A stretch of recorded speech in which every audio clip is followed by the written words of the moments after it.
Hola, sé bienvenido a nuestro canal de H2D Hijos de Dios y queremos pedirte que en los próximos minutos puedas tomarte un tiempito para preparar tu corazón y tu mente y de esta manera puedas recibir todo lo que creemos Dios tiene para ti y pueda ser de mucha bendición. ¿Cuál ha sido el título o el tema que hemos estado enseñando en las últimas 2 semanas?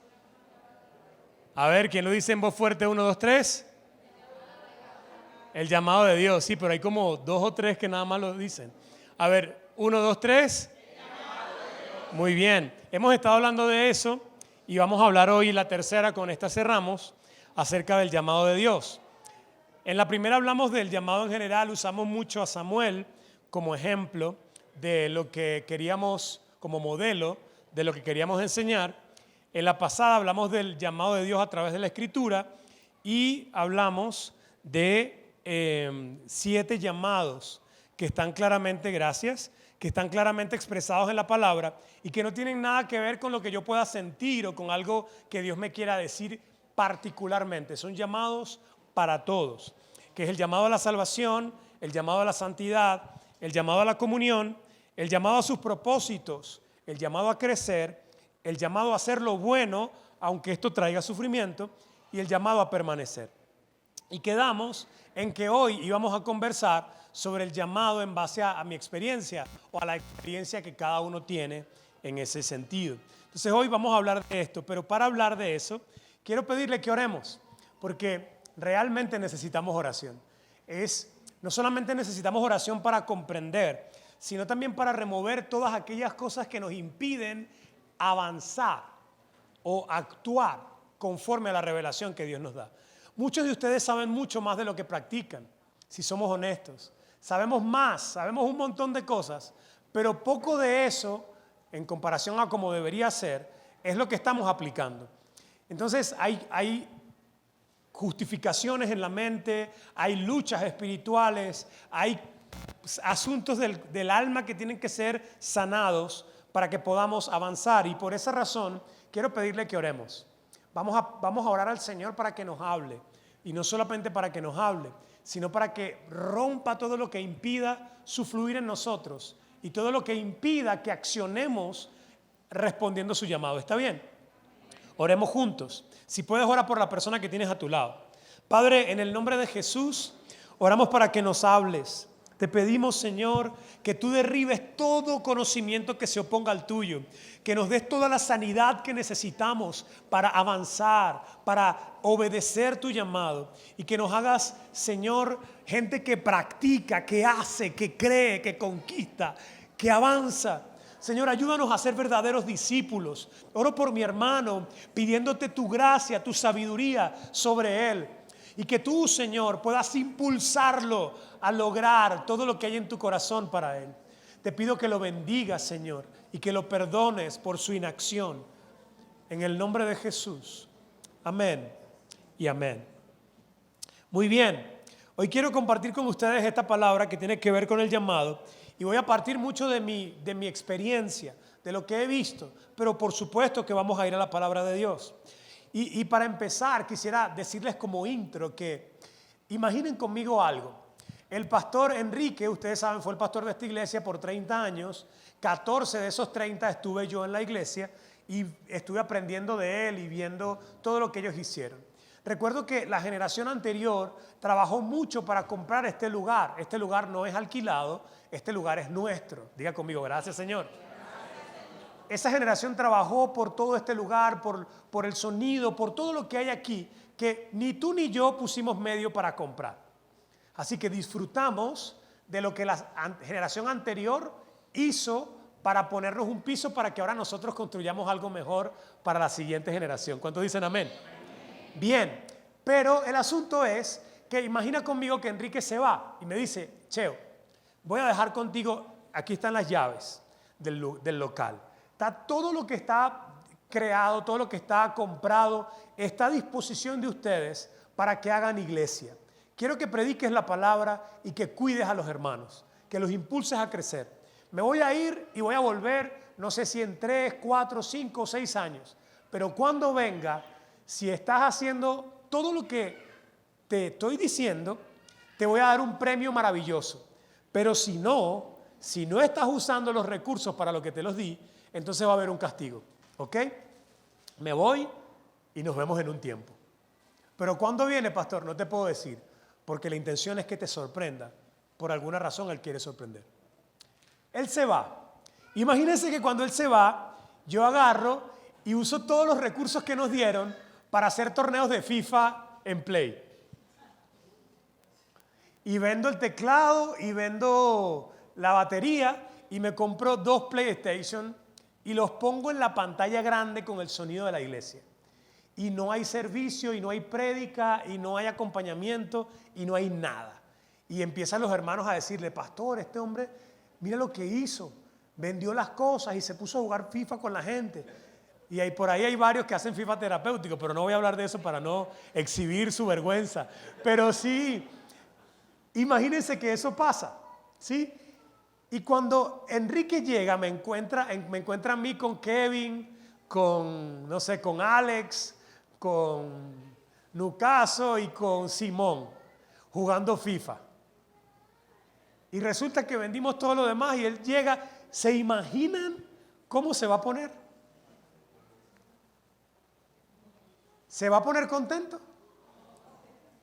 ¿Qué me prometió él que vendría si yo no usaba los recursos para lo que me lo dio? Vendría castigo, ¿no es cierto? Bueno, de la misma manera el Señor te dio aliento. De la misma manera el Señor te dio talentos. De la misma manera el Señor te dio dones. De la misma manera el Señor te dio un montón de regalos espirituales para que tú los usaras para sus propósitos mientras Él venía.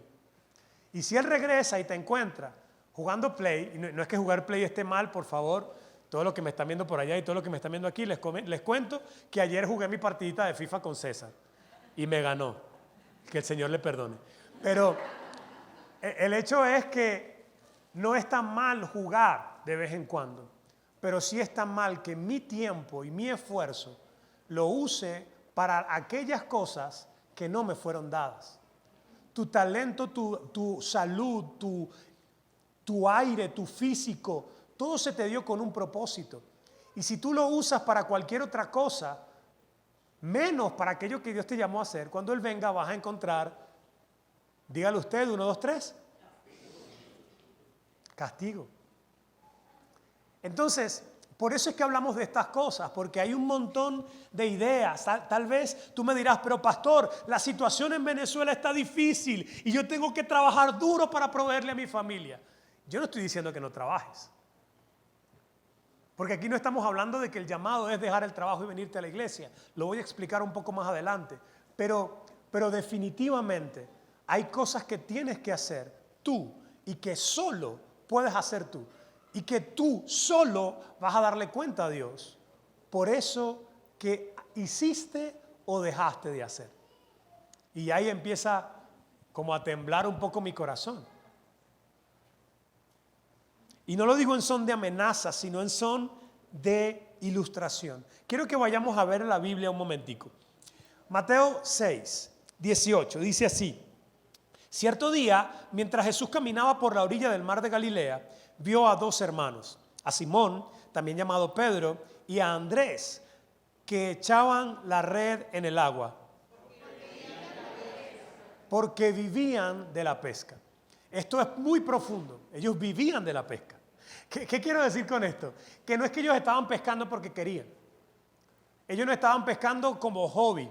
De repente yo recuerdo, en estos días salí con mi papá y le conté que cuando vengo en el avión, siempre veo, antes de aterrizar, veo como una fábrica que hay ahí, que me hace recordar cuando de chiquito él me llevaba a pescar. Pero él y yo pescábamos, a ver si salía una sardinita por ahí y decir pescamos, gloria a Dios, ¿no? Esta gente, si no pescaba, moría.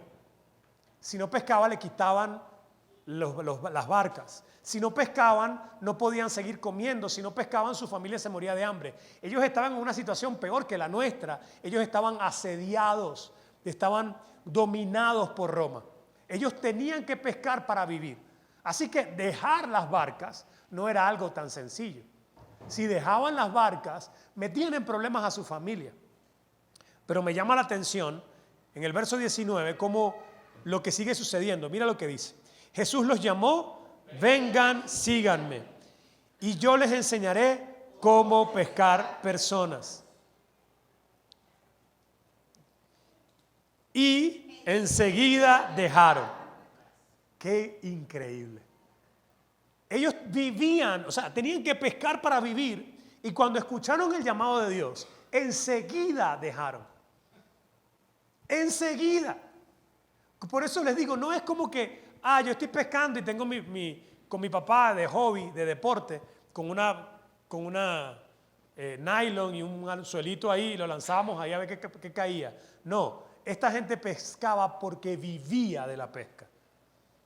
Y enseguida, al escuchar el llamado de Dios, enseguida dejaron. Y por eso muchas veces pensamos que, porque enseguida dejaron las redes, el seguir el llamado de Dios es dejar mi trabajo y venir a la iglesia. No es eso, ya lo vamos a ver. Es mucho más que eso. Enseguida dejaron las redes y lo siguieron. Quiero hacer una pregunta. ¿Cuándo lo hicieron? Enseguida. No lo pospusieron, no lo pensaron. Bueno, me imagino que habrán hecho un pensamiento rápido, pero no lo hicieron. Ahora, yo les voy a hablar de 5 cosas importantísimas que he aprendido en mi experiencia con el llamado. 5 cosas para aquellos que toman nota, y esta es la primera. Dios llama a gente activa. Y quiero pasar brevemente por la escritura para demostrarlo. Ellos, ¿qué estaban haciendo? Estaban pescando, estaban trabajando. Ese era su trabajo. No estaban sacándose los mocos. ¿Sí me explico? No estaban echados en el piso jugando Call of Duty. O no estaban jugando FIFA. Estaban trabajando. Y ojo, yo juego Call y juego FIFA por si acaso. Pero en el tiempo libre, en el tiempo de ocio. Normalmente me vas a encontrar trabajando. David cuidaba las ovejas y tocaba el arpa cuando Dios lo llama. Samuel estaba sirviendo al Señor en el templo. Saulo estaba persiguiendo a la iglesia. Usted me diría, pero estaba haciéndolo mal, pero él creía que estaba sirviendo a Dios. Y así los discípulos, unos estaban trabajando, otros estaban recogiendo los impuestos, cada uno estaba haciendo algo. Eso me dice 2 cosas para mí y quiero compartirla contigo. La primera es, ocúpate. Dile al que está a tu lado, ocúpate. Hay gente que está esperando que Dios lo llame y que diga, Samuel, ¿se acuerdan? No, ya tienes que hacer lo que Dios te llamó a hacer. Empieza a predicar, empieza a compartir, empieza a trabajar. Haz algo, porque Dios no llama ociosos. Y lo segundo que me dice es que cuando estoy ocupado, soy una persona muy trabajadora, de repente soy empresario y tengo muchas cuentas que llevar y tengo muchas cosas que hacer, y aún así Dios te llama. Y la gente dice, pero ya va, yo estoy ocupado. Bueno, precisamente por eso te llamaron. ¿Y cómo voy a hacer para manejar todas estas cosas? Dios te dará sabiduría y gracia. Habrán cosas que tendrás que dejar. Y habrán cosas que tendrás que priorizar. Pero Dios llama a gente activa. Por favor, dile al que está a tu lado. Dios llama a gente activa. La segunda cosa que quiero compartir contigo es que Dios nos llama a dejar. ¿Vieron ahí? Ellos dejaron las redes. Pero ¿qué es lo que tengo que dejar? Porque la revelación de esto para mucha gente en el Evangelio es, y tú lo puedes escuchar en muchas denominaciones y en muchas formas, Dios te está llamando. Entonces uno dice, tengo que dejar el trabajo. Tengo que dejar el trabajo e ir a la iglesia, o ir a Jucum, o ir de misiones, o irme a la China. Tengo que dejar todo e ir a hacer algo. Y hay personas que tienen ese llamado, pero la mayoría no. Por ejemplo, Pablo era misionero a tiempo completo, apóstol, si alguno lo quiere llamar de esa manera, pero definitivamente él trabajaba. Él no dejó el trabajo. Entonces, la pregunta es, está bien, Cheo, pero entonces, ¿qué es lo que tengo que dejar? Vamos a trabajar un poquito en esa idea. Vamos a revisar. Esta es la idea que normalmente tenemos en mente. Yo era cocinero, ahora me voy a servir a la iglesia. Yo era ingeniero, ahora voy a servir a la iglesia. Pero esa no es la idea. Entonces, específicamente, pastor, porque ya no estoy entendiendo, ¿qué es lo que tengo que dejar, chicos? Estoy viendo algunos que me están viendo con cara de maracucho así. Mi alma, ¿qué es lo que tengo que dejar? Voy para allá. Lo que realmente tienes que dejar es el ego. Tienes que dejar el ego. Y eso, explicado un poquito mejor, tienes que dejar el egoísmo y el egocentrismo. Sea lo que sea que hagas, sea lo que sea que te gusta hacer y que has desarrollado en tu carrera, en tu tiempo, en tu afición, en tu tiempo de ocio, no necesariamente tienes que dejar eso, pero definitivamente ahora no lo vas a seguir haciendo por las mismas razones. Antes trabajábamos para complacer nuestros caprichos o para proveer a nuestra familia, sí, pero a veces comprábamos cosas que no eran para proveer a nuestra familia. Entonces, de cierta manera, nuestro trabajo y nuestro esfuerzo era por vanagloria. ¿Quiénes lo pueden admitir? Nuestro trabajo y nuestro esfuerzo era por comprar lo que queríamos, por vestir lo que queríamos vestir, comer lo que queríamos comer, vivir lo que queríamos comer. Y mucho de eso era porque el centro de nuestra vida no es Jesús, sino nuestro propio orgullo, nuestro propio ego, lo que queremos lograr. Y eso definitivamente sí lo tienes que dejar. Tal vez no tienes que dejar el trabajo o la empresa, pero seguro tienes que dejar el ego. Si tu trabajo es para tu propio placer, si tus éxitos son para tu propio placer, entonces tenemos un problema en cuanto a ser discípulos del Señor. Y tengo un test para ti.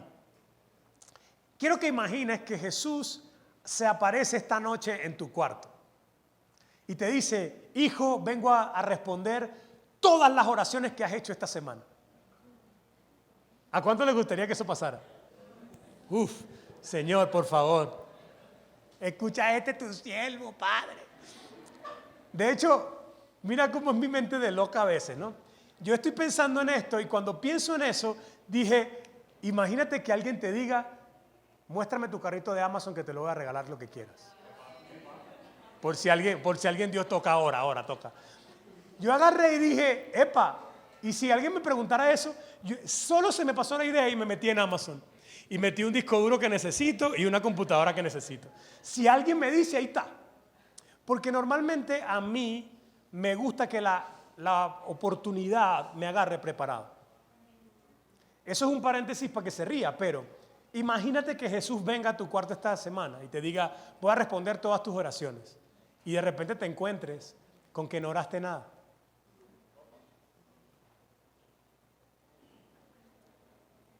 Quiero responder las oraciones de esta semana y el Señor, déjame sacar la lista. Voy a agarrar la copa y voy a revisar. ¿Qué oró Juan? ¿No hay nada, Juan? Bueno, probablemente venga otra vez. Dios te bendiga. Y se fue. Pero hay otros de nosotros que sí oramos, ¿verdad? ¿Cuántos oran? Levanten su mano, ¿cuántos oran? Amén, bien. Hay gente que sí ora. Bien, esta es la prueba real. Imagínense que el Señor saque de la copa nuestras oraciones y saca, aquí está la lista de petición de María Antonia. María Antonia pidió dinero, mejor trabajo. Pidió por otra persona, mejor trabajo para su esposo. Ok. Pidió mejores cosas para ella. Y cuando terminó la lista, el 97% de sus oraciones tenían que ver con que ella se sintiera más segura, más cómoda o mejor acomodada. Ese es el test que dice que todavía no has dejado el ego. Ahora, si saca de la copa tus oraciones y en todas ellas o en la mayoría el reino de Dios avanza, entonces tú has estado dejando el ego.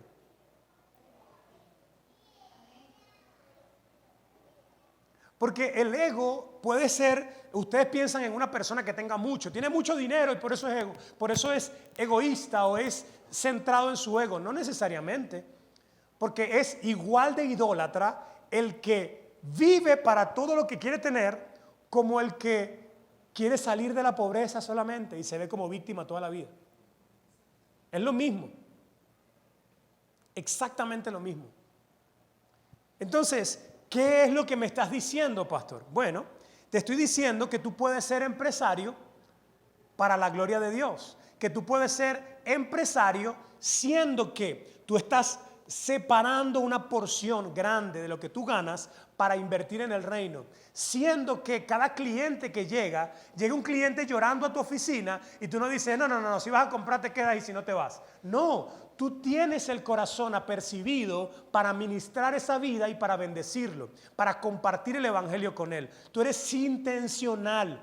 Tú no tienes que dejar lo que estás haciendo, pero tienes que dejar el ego. Y todo lo que tengo es del Señor. Y en todo lugar donde esté, estoy haciendo lo que el Señor me llamó a hacer. Ahora, yo soy estudiante, pastor. Bueno, muy bien. Tú eres estudiante, estudia con tanta excelencia que los demás digan, ¿cómo lo haces? Y tú puedas predicar el evangelio. Dedica tiempo en tu universidad para un grupo cristiano universitario, para hablar del evangelio en la universidad, para levantar a otros, para cuidar a otros, para orar por otros. Tú puedes seguir estudiando. No es como en los 90, deja de estar estudiando que Cristo viene pronto. No, estudia porque Cristo viene pronto. Prepárate porque Cristo viene pronto. Hay estudiantes en la universidad que nadie les va a llegar. Hay gente que no va a pasar por el bulevar mientras estamos haciendo un evangelismo. Hay gente que vas a conocer en la universidad. Hay gente que vas a conocer en negocios. Hay gente que no va a convertirse por una actividad, sino por una relación. Entonces no estamos llamados a dejar lo que hacemos necesariamente. Lo que sí estamos llamados es a hacerlo todo para la gloria de Dios. Ajá, pastor, ¿y cómo sé yo si Dios me llama a dejar el trabajo? Bien, buena pregunta. Porque no todos tienen que dejarlo, pero algunos sí. Te voy a contar mi experiencia. Yo comencé a trabajar, yo trabajaba en el CENIAT, ya Dios me perdonó, por si acaso. Trabajé ahí 7 años y durante esos 7 años era pastor de jóvenes. Así que yo pastoreaba a los jóvenes y hacía mi trabajo. Y trabajaba bien, por lo menos es lo que yo creo y lo que las personas que saben creen. Yo hacía mi trabajo, me encanta, pero yo terminaba mi trabajo y empezaba a llamar a los chamos que estaba pastoreando. Y mucho de lo que yo ganaba, ellos lo saben, se iba en ellos. Mucho de lo que yo ganaba, a mí no me pagaban por ser pastor de jóvenes, yo pagaba por ser pastor de jóvenes. Salíamos vamos a ir a un campamento, vamos a ir al bowling, vamos a ir a no sé dónde. Y este negro era el que pagaba. La verdad Dios pagaba, pero usted sabe, lo pagaba a través de mi cuenta, para ser más específico. Y digo esto porque es importante que tú entiendas que no vas a dejar el trabajo para empezar a servir a Dios. Tú puedes servir a Dios donde estás. Como estás, ahora, enseguida. No es, deja que acumule riqueza, Señor. Cuando yo tenga todo lo que necesito, que compre mi carro, mi casa, soñado, tú sabes que eso, cuando lo tenga todo listo, entonces te sirvo. No, no funciona así. Le servimos ahora, le servimos hoy. Donde sea que estemos. Ajá, ¿y cómo supiste que tenías que dejar el trabajo? Brother, teníamos 80 y pico de jóvenes y ya yo sentía eso. Era como un sentir en mi espíritu. Por eso para los que tienen esta pregunta, mi respuesta es, ¿cómo sé cuándo dejar el trabajo? La respuesta es, lo sabrás. En el momento lo sabrás. Dios te va a inquietar. Se abrirán las puertas. Te harán ofertas. A mí me hicieron ofertas varias, pero una de ellas, el pastor de esta iglesia me dijo, quiero que vengas a la iglesia a servir a tiempo completo y te voy a pagar más de lo que te pagan el CENIAT. No, eso es lo que yo quería que me dijeran. Y te voy a dar, y te vamos a dar una ofrenda de amor. Ustedes saben lo que pienso de las ofrendas de amor, ¿no? Un amigo mío, maracucho, y no sé por qué me estoy metiendo con los maracuchos, pero es maracucho el amigo que me dijo esto. Me dice, pide una ofrenda de odio. Y yo digo, ¿cómo que pide una ofrenda de odio? Sí, porque las ofrendas de amor me tienen muriendo de hambre. Cierro paréntesis, ese era un chiste nada más. Decía, el pastor me dice, te vamos a dar una ofrenda y ayudaba como a medio cubrir el presupuesto. Y ya Dios me estaba llamando, yo sabía que me estaba llamando y duré 2 años tomando la decisión, pero finalmente la tomé. Entonces, hay quienes tienen un llamado particular, pero no pueden esperar. A veces hay gente escapista entre nosotros. entonces me está yendo mal en el trabajo, estoy sintiendo que Dios me llama. ¿Amén? No. Porque es que trabajar a Dios es más duro que trabajar en el trabajo, bro. Así que mi recomendación es que no lo hagas si realmente Dios no te llamó. Pero sirve ahora, enseguida.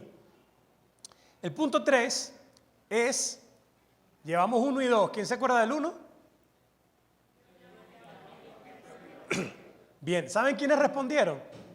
Los que toman nota. Nada más. Nada más. Los que no toman nota no respondieron, pero no voy a hablar mucho de eso porque no tengo tiempo.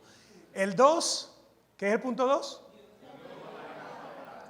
Muy bien. Y el 3, el llamado es más amplio.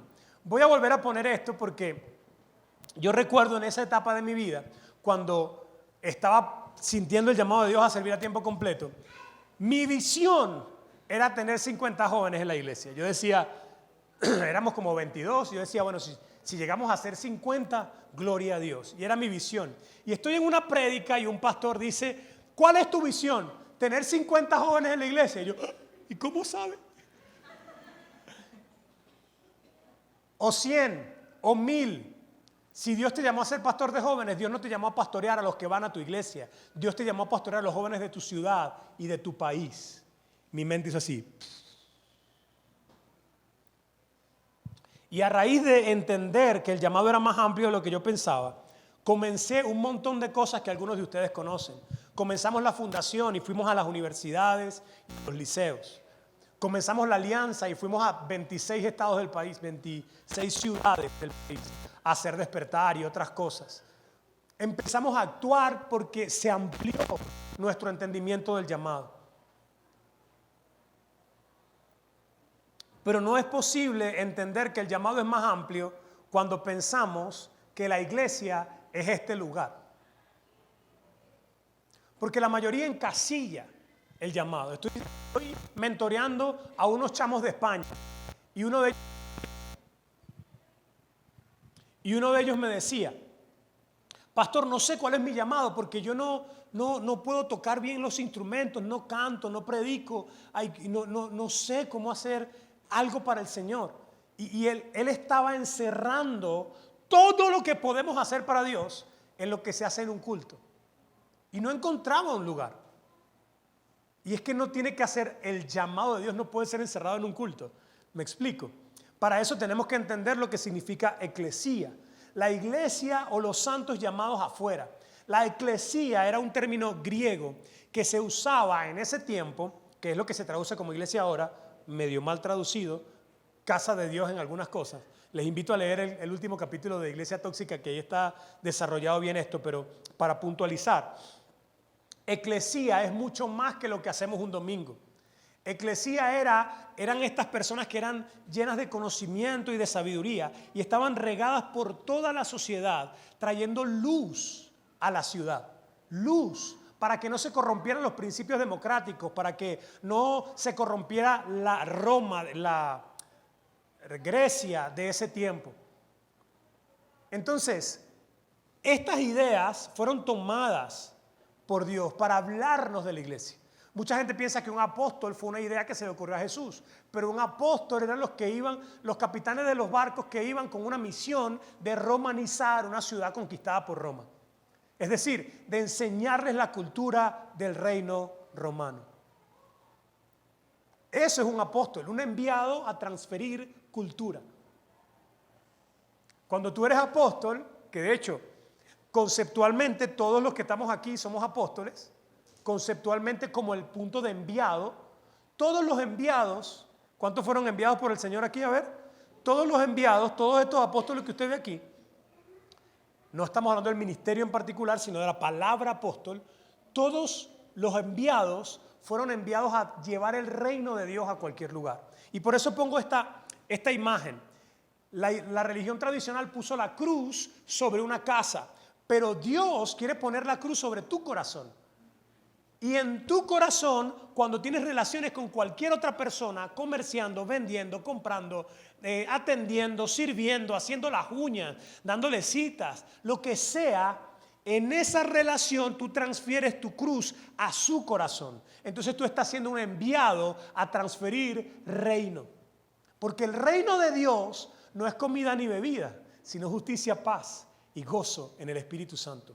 El reino de Dios es donde Dios reina. Y yo puedo llevar el reino siendo un cocinero. Yo puedo llevar el reino siendo un audiovisualista, siendo un comunicador, siendo un médico. Yo puedo llevar reino. Entonces, sea lo que sea que tú hagas, tienes que comprender que eso le puede servir al Señor. Y tú le puedes servir al Señor desde esa plataforma.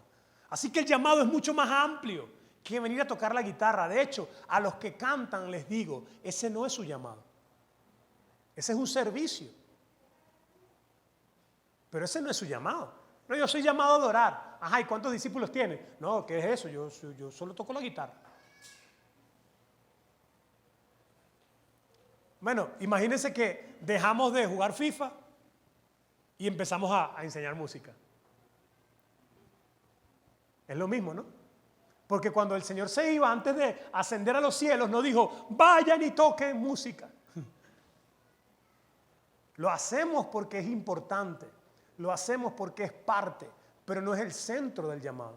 El centro del llamado es gente. Me encanta en el curso de Detox para Iglesia, decimos, el ministerio es amor, obediencia, oración y gente. Eso es el ministerio. Amor a Dios, obediencia a Dios, oración a Dios, porque solo colaboramos, y gente a la cual bendecimos, ministramos, atendemos, ganamos. Ese es el ministerio. Imagínense, o quienes recuerdan la película 300. 300, ¿no? ¿Sí? ¿Algunos de ustedes? Bien, en 300 había un personaje que había nacido malformado, ¿recuerdan? Y cuando nació este personaje, los padres lo desecharon. De hecho, no podía ni siquiera entrar al ejército.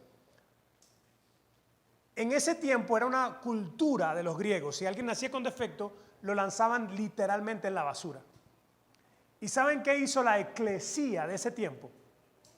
Hizo una casa al lado de la basura. Y cada vez que escuchaban a un niño llorar, lo buscaban y lo recogían. Y ahí empezaron lo que ahora conocemos como orfanatos. Pero eso lo hace la iglesia o la eclesía, porque la eclesía está para ver dónde hay necesidad y cómo podemos ser respuesta a esa necesidad. La eclesía son los santos llamados afuera, los que están atentos, qué está pasando, cómo atiendo, cómo ayudo. ¿Lo ven? No es llamado de Dios. Ah, pastor, ya yo descubrí mi llamado. ¿Y cuál? Yo soy danzarín para la gloria de Dios. Ay, Dios mío.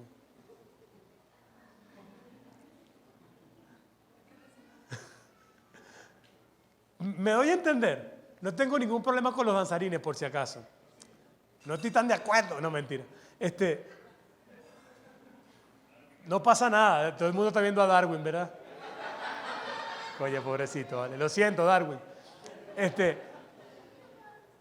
Pero el detalle es que más allá de lo que yo puedo hacer dentro de estas cuatro paredes, Dios me llamó.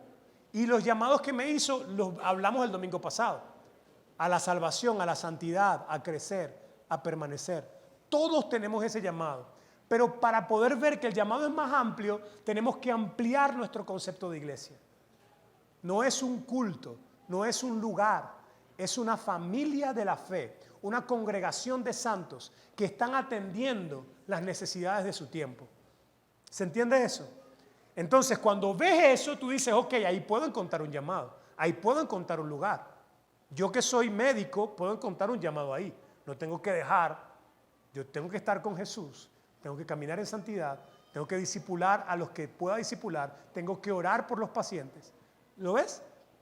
Y puedo seguir siendo médico, cumpliendo con mi llamado. Continuamos. Punto 4. Son 5 nada más, así que urgente. El llamado es más urgente de lo que hemos entendido. Y lo podemos ver en la palabra de Dios nos enseña que cuando Jesús se le aparecía a alguien, y nada de esto está puesto por casualidad. todo está puesto, escrito allí para nuestro entendimiento, para nuestra enseñanza. Aquí están vamos a leer estos dos primeros. Dice, Mateo 4:19, Jesús los llamó, vengan, síganme, y yo les enseñaré cómo pescar personas. Y enseguida dejaron. ¿Cuándo fue? Enseguida. Pero un poquito más adelante, en el mismo capítulo, más adelante en el verso 21, Jesús se encuentra con dos hermanos más, Santiago y Juan, que estaban con las barcas de su papá Zebedeo. Y les dice, 22, ellos dejaron atrás la barca y a su padre y lo siguieron de inmediato. ¿Cuándo lo siguieron? De inmediato. Es un asunto de inmediato.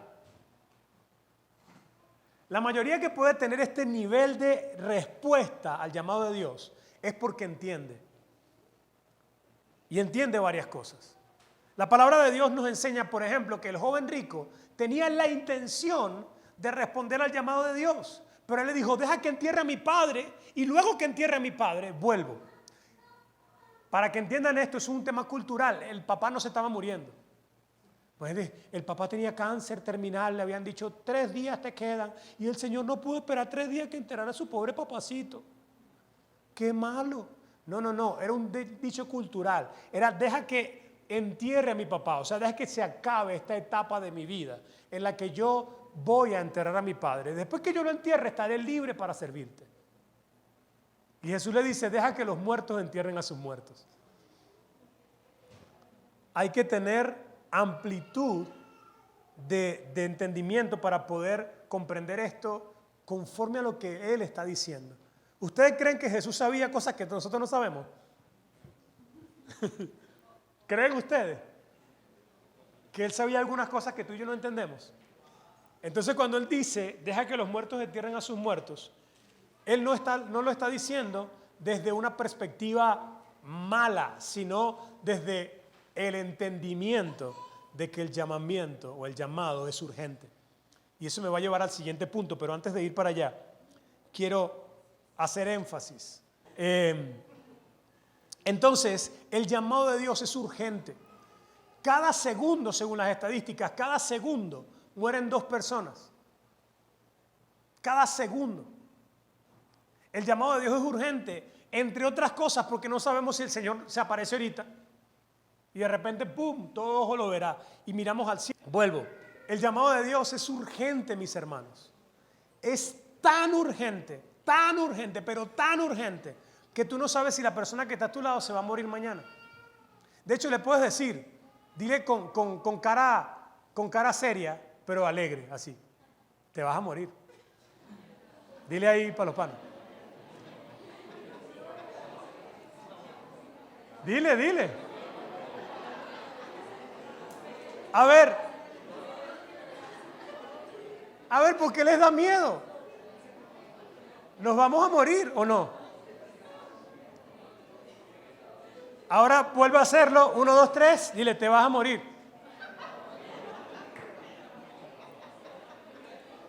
En algún momento, ¿no? En algún momento. Ahora escúchame. En algún momento nos va a pasar. Y en algún momento le va a pasar a nuestros amigos. En algún momento le va a pasar a nuestros familiares. En algún momento le va a pasar a gente que ya debió haber escuchado el evangelio por tu parte, como 15 veces, y todavía no has empezado. En algún momento se va a morir el cliente que llegó llorando a tu tienda y tú estabas ocupado contando la plata. En algún momento. Y no quiero ponerme manipulador de emociones, pero escúchame, esto es verdad también. Es verdad que Dios nos llamó a la salvación, pero también es verdad que el que no es salvo va a llegar al juicio. Eso es verdad. La Escritura lo dice. Jesús habló del infierno un montón de veces. A nosotros no nos gusta, se siente incómodo, pero vamos a enfrentar a la muerte. A nosotros no nos gusta, se siente incómodo, pero si tú no predicas a la gente que tienes cerca y no conocen de Dios y se mueren, ellos te van a reclamar. Pero también si les predicas y conocen a Dios por ti, va a ser diferente. Bueno, esto me lleva al último punto y con esto vamos cerrando. Dice, el llamado de Dios es más importante. Dilo conmigo, 1, 2, 3, el llamado de Dios es más importante. Es más importante que muchas de las cosas por las cuales te afanas. Imagínate tú que porque tú tienes una vida saludable, tienes una esposa que te cocina rico pero saludable, tienes el hábito de hacer ejercicio, no te acuestas con el teléfono pegado al lado tuyo y porque vives de una forma sana, vives 120 años. Imagínate que llegas a 120. Compara 120 con la eternidad. Nada. Nada, no es nada. Imagínate que tengo 78 millones de dólares. ¿Cómo me preocuparía? Se me perdieron 100 dólares. Pero tengo 78 millones en la cuenta. Tranquilo. ¿Me preocuparía tanto? Ahora, si son esos 100 los únicos que tengo.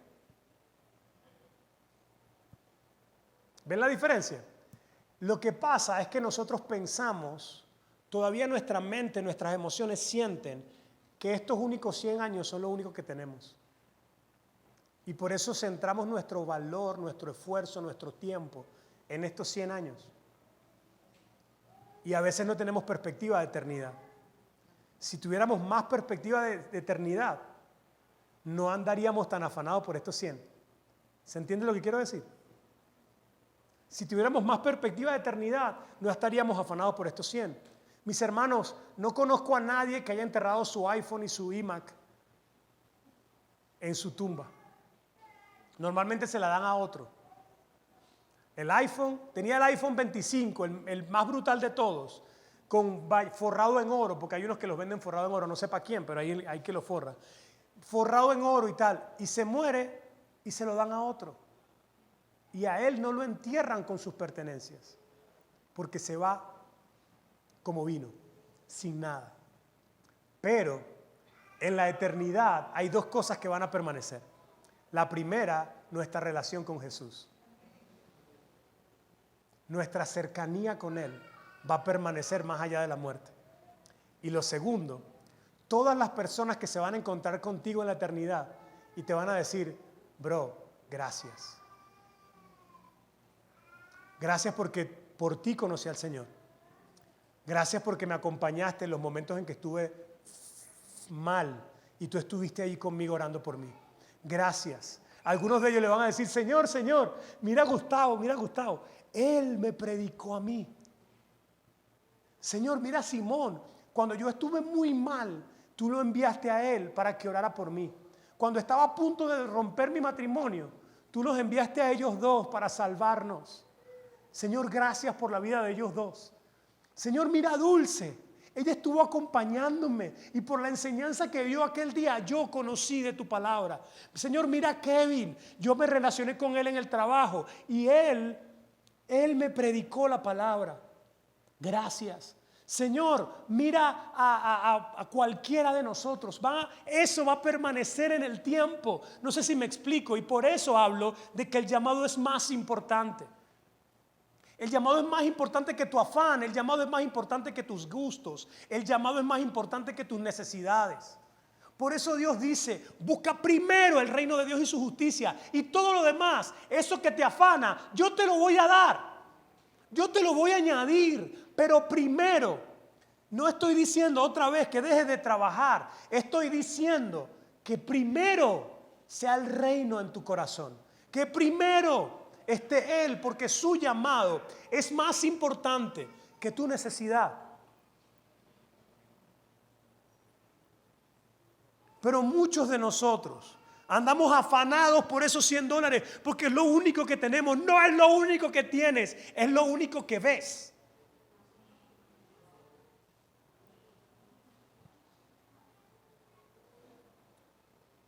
Por eso, Mateo 6, 19. No almacenes tesoros donde la polilla y el óxido y en donde ladrones. En cambio, almacena tus tesoros donde la polilla y el óxido y los ladrones. Donde está tu tesoro, allí estarán también los deseos de tu corazón. Estamos tan enfocados en los 100 que perdemos de vista los millones. Y mucho por los que estamos afanados se va a perder en la tumba. ¿Saben lo frustrante que es trabajar por algo que no se da? A ver, seguramente aquí hay algunos frustrados como yo, que han manejado la frustración. Yo recuerdo cuando trabajaba en el CENIA, trabajamos 5 años en un proyecto, 25 profesionales, compramos un montón de cosas y estuvimos trabajando duro para sacar un proyecto. Y cuando terminó el día, 5 años después, cuando nos presentamos delante de los jefes para mostrar el proyecto, todos orgullosos, entró alguien corriendo. Disculpen, se acabó la reunión. Y yo, ¿qué pasó? El jefe le dice, ¿qué pasó? Cambiaron al jefe, esto no va, cambiaron al jefe. Y cuando llegó el nuevo jefe, dijo, no, esto no va, vamos a hacer otra cosa. No puedo explicarle la bronca que yo tenía. 5 años, man. Algunos se van a dar cuenta que pasaron 40 años o 50 años trabajando por algo que no iba para el baile. Y Dios hoy te está haciendo un llamado para darle significado a eso que estás haciendo. Tu marca, tu empresa, tu profesión, tu servicio puede tener un significado eterno solamente si dejas el ego y pones su reino por encima de tus necesidades y tus gustos.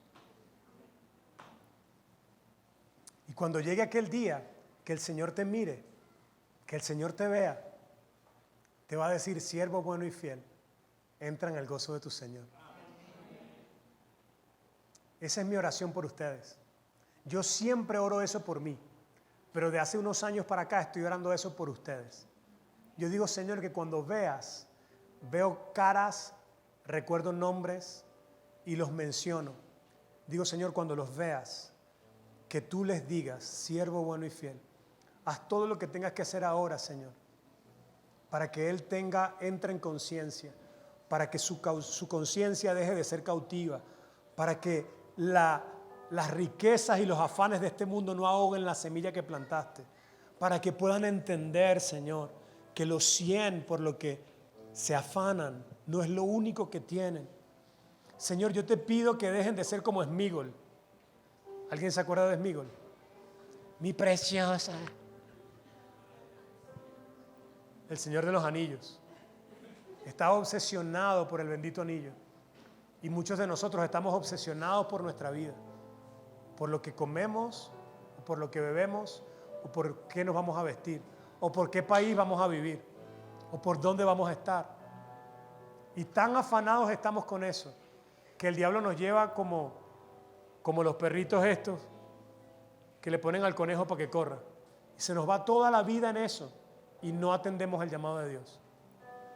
Mi oración por ti hoy es que puedas responder ese llamado, que es más importante, que es más urgente, que es más amplio, que te llama a dejar y que te llama a estar activo en lo que el Señor te ha llamado a hacer.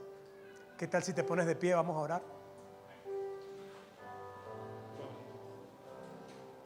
Cada palabra de Dios te hace un llamado a responder. Y mi pregunta es, con lo que acabas de escuchar, hoy te hago responsable por tu respuesta. ¿Qué vas a hacer? La palabra dice que cuando tú ves a un centinela, el centinela tiene que declarar la palabra, tiene que advertir del peligro. Y si el peligro llega y la gente no hace nada, el centinela es libre. Yo me declaro libre y te declaro responsable. ¿Qué vas a hacer? Pero como el Señor es tan bueno y tan bello, no nos deja solos. Entonces vamos a orar porque Dios te ayude y vamos a orar unos por otros. Búscate a alguien por quien puedas orar para que pueda responder al llamado conforme a tu palabra.